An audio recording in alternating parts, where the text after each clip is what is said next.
안녕하세요, 김범석입니다. 오늘도 함께 주님 말씀 보고 하루를 살아갈 수 있는 힘 받길 바랍니다. 제가 좀 자고 일어나서 정신이 얼떨떨한데 힘내서 오늘 하루 열어보겠습니다. 오늘 우리에게 주신 하나님 말씀 사사기 7장 5절부터 8절까지 말씀입니다. 제목은 영적으로 죄에 민감하게 반응하는 자를 주님은 사용하십니다 라는 내용입니다. 제가 봉독하여 읽겠습니다.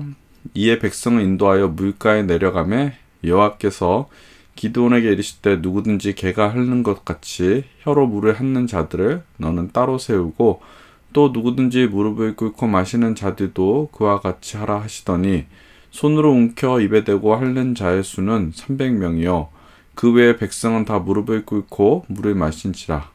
여호와께서 기드온에게 이르시되 내가 이 물을 핥아먹는 300명으로 너희를 구원하며 미디안을 내 손에 넘겨주리니 남은 백성은 각각 자기의 처소로 돌아갈 것이니라 하시니 이에 백성이 양식과 나팔을 손에 든지라. 기드온이 이스라엘의 모든 백성들을 각각 그의 장막으로 돌려보내고 그 300명은 머물게 하니라. 미디안 진영은 그 아래 골짜기 가운데 있었더라. 아멘. 주님의 말씀입니다. 자, 우리는 지금 사사기의 기드온 편을 공부하고 있습니다. 복습해 볼게요. 사사기가 보여지는 어떤 사이클이 있어요. 공통된 사이클이죠. 죄를 짓고 하나님이 화나요. 그럼 회개하죠. 두들겨 맞으니까. 그럼 또 하나님 용서를 해주십니다.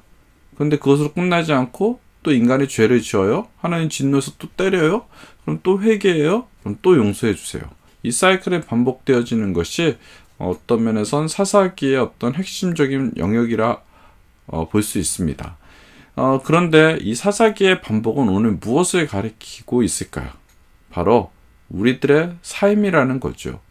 우리가 죄 짓고 그러더니 하나님께 혼나잖아요. 그러면 또 우리도 회개하고 그러면 하나님이 또 용서를 해주시고 용서받습니다.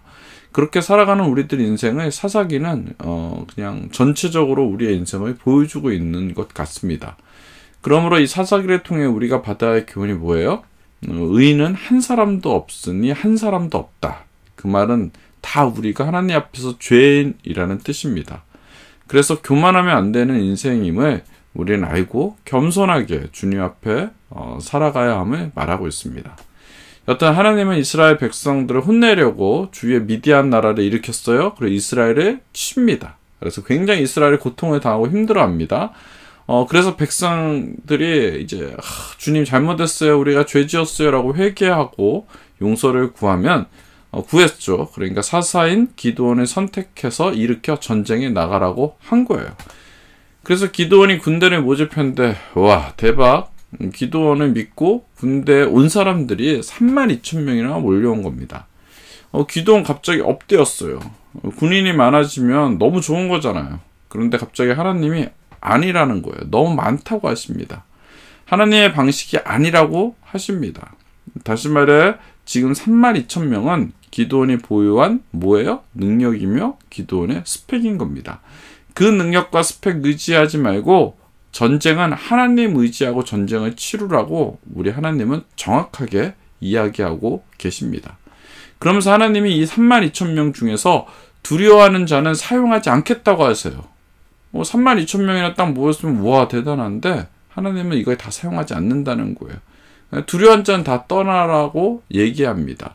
그래서 3절에 누구든지 두려워하는 자는 떠나가서 길르앗산에 떠나 돌아가라고 명령하시고 있습니다. 그런데 사람들 보십시오. 야 이제 떠나라. 두려운 사람 다 나가. 이렇게 하니까 눈치 엄청 보다가 무서워서 돌아간 그 숫자가 무려 몇 명이에요? 22,000명이나 돌아간 거예요. 즉 전체 군인 중에 퍼센트로 69%가 떨어져 나가고 70% 이상이 다 허수였던 거죠. 정말 두려운 사람들 22,000명 데리고 전쟁을 했다면 기드온은 완전히 대패했을 거예요.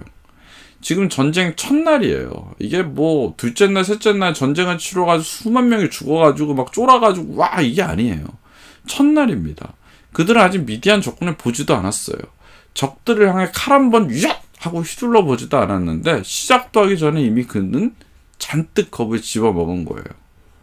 여러분 혹시 그거 아세요? 남자들 어릴 때 주먹 다짐하고 싸울 때 먼저 기선제압하는 쪽이 이긴다는 것 여러분 혹시 아십니까? 여자분들은 잘 모를 거예요.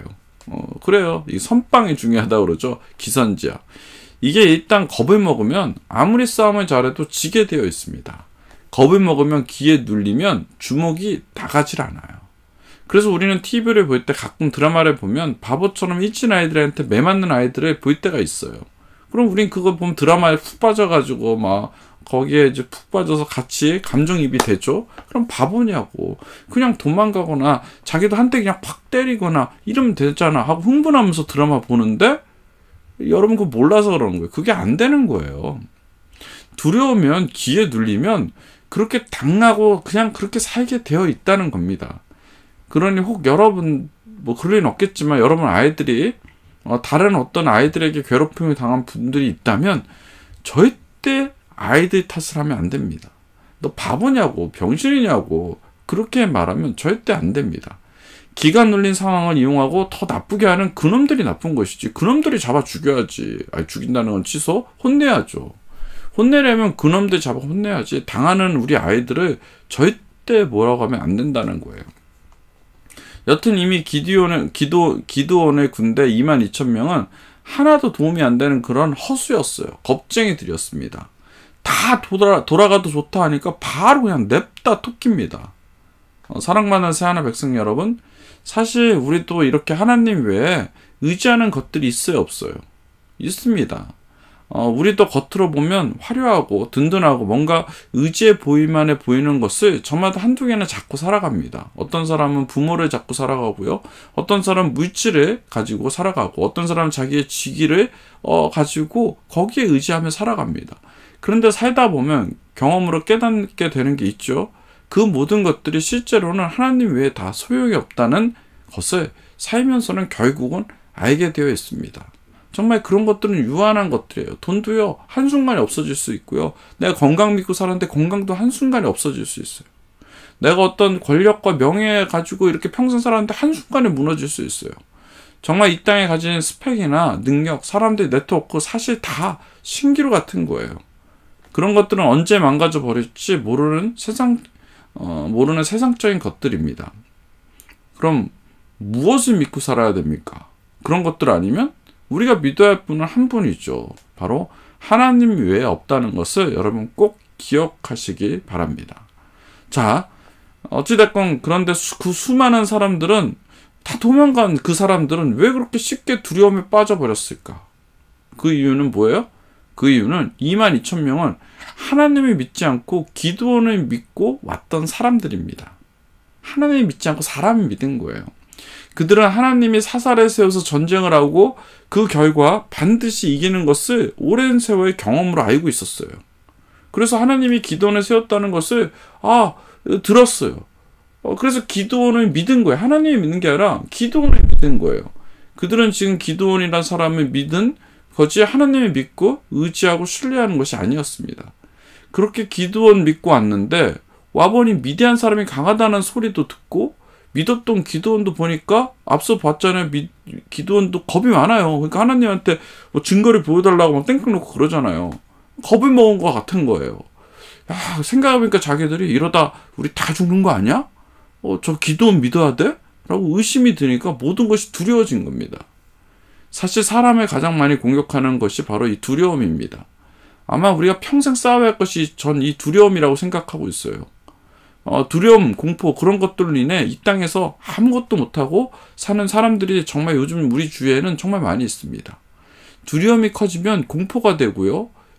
이것이 거의 병적인 단계까지 이르게 만들어버립니다. 두려움이. 결국 두려움은 모든 것을 못하게 하는 사단의 강력한 무기 같아요. 여하튼 22,000명은 두려움 때문에 하나님의 선택에서 제외돼 버렸어요. 주님의 일에 쓰임 받을 수 없게 돼 버렸어요. 단지 두려움 때문에. 자, 그런데 22,000명이 돌아갔는데 그 중에 꼿꼿이 남아있는 사람들이 아직은 많아요. 1만 명이나 됩니다. 이 사람들은 사람을 믿는 사람들이 아니었어요. 그들은 사람으로 인해 흔들리지 않는 담대함이 있던 사람들입니다. 남았으니까. 그들은 하나님이 믿었기에 두려움이 없었어요. 정말 남아있는 이 10,000명은 기드온도 믿었을 거예요. 하나님이 선택했으니까. 그보다는 근데 함께 하시는 하나님을 절대적으로 믿은 것입니다. 이들은 하나님을 제대로 믿는 사람들입니다. 그런 사람은 하나님 때문에 어떤 상황도 두려워하지 않습니다. 자, 그런데 하나님은 그렇게 뽑힌 10,000명의 사람들 중에 사람을 또 뽑아요. 두려움이 없는 것은 큰 장점이지만 이 두려움이 없는 담대함이 전부가 아닌 것 같다는 거예요. 하나님 이제 10,000명을 물가로 인도해서 물을 먹게 하시는데 무릎을 꿇고 마시는 자와 마치 개처럼 혀로 물을 핥아먹는 자를 기드온에게 구분하라고 하십니다. 자, 무릎 꿇고 마시는 자는 뭐예요? 전쟁에 임할 자들 치고는 너무나 태평스러운 자세를 취한 자들입니다. 따라서 이들은 조심스러운 작전에는 적합하지 않는 사람들이 분명한 것 같아요. 또 무릎을 꿇지 않고 손으로 이렇게 핥아먹는 사람들. 이 사람들은 뭐예요? 이들은 서서 혀로 먹는 것을 보면 주의를 경계하면서 방심하지 않는 자들임이 틀림이 없어요. 이렇게 쏙쏙쏙 보면서 이렇게 먹는 거잖아요. 그런데 하나님은 무릎을 딱 꿇고 허거 이렇게 먹는 사람들을 저의 생각은 그런 담대하게 두려움 없는 사람을 뽑을 것 같지만 아니 얍삽하게 핥아 먹는 사람을 뽑는 거를 보면 하나님 후자예요. 이런 사람을 뽑으래요. 이것을 보면 담대함과 함께 필요한 것이 또 뭐가 있다? 지혜인 것도 또 느끼게 됩니다. 담대함과 지혜가 같이 있어야 된다는 거예요. 하나님과 형식적인 관계를 이어간다고 하나님은 그들을 다 사용하진 않아요. 교회를 다니고 기도를 한다고 다 사용하진 않는다는 것과 같습니다. 하나님은 영적으로 민감한 사람들, 죄에 민감한 사람들을 사용하십니다. 그런 자들이 유혹에 쉽게 넘어가지 않기 때문이에요. 우리는 음란, 유혹, 성공, 돈 이런 것들에 대한 경계책이 확실히 있어야 됩니다. 물을 핥아먹는 것처럼 민감하게 음란이 들어올까봐 늘 사주 경계를 하며 살아가야 한다는 거예요. 이것들이 나를 확 어떻게 할까? 뭐 이런 절대 교만한 거 아니죠. 막 두려워한 것도 아니에요. 항상 경계하며 살아가는 것, 영적으로 그렇게 경계하며 살아가는 것 중요하다는 겁니다. 죄가 타협하여 들어올 것을 늘 조심해야 한다는 거예요. 내 안에 사람들에게 습관적으로 하는 거짓말들이 있으면 그것을 철저하게 경계해야 된다는 거예요. 하나님과 영적으로 민감하게 반응하며 사는 자들은 사단의 공격에 방심하지 않습니다. 즉 하나님과 영적 관계가 있다는 것은 영적으로 방심하지 않는다는 것을 말합니다. 결코 교만하지 않는다는 거죠. 성경 한 줄을 읽고 말씀을 정리할까 합니다. 사랑받는 새하나 백성 여러분, 선주라면 넘어질까 두려워하라 이 말씀처럼 늘 영적으로 죄를 경계하면서 살아가는 주의 백성 되길 주의 이름으로 축원합니다. 오늘 하루도 승리하십시오. 여러분 사랑합니다. 함께 기도하겠습니다. 하나님, 우리가 선주라면 넘어질까 이제 그 마음, 두려워하는 마음, 세상을 두려워하는 것이 아니라 우리가 넘어진 것을 두려워하여 늘 경계하면서 살아가게 하여 주시옵소서. 영적으로 민감하게 반응하며 살아갈 수 있는 우리의 모두가 되게 도와주시옵소서. 오늘 하루도 승리할 수 있게 해주시옵소서. 주님 감사드리며 우리 주 예수 그리스도 이름으로 기도하였사옵나이다. 아멘.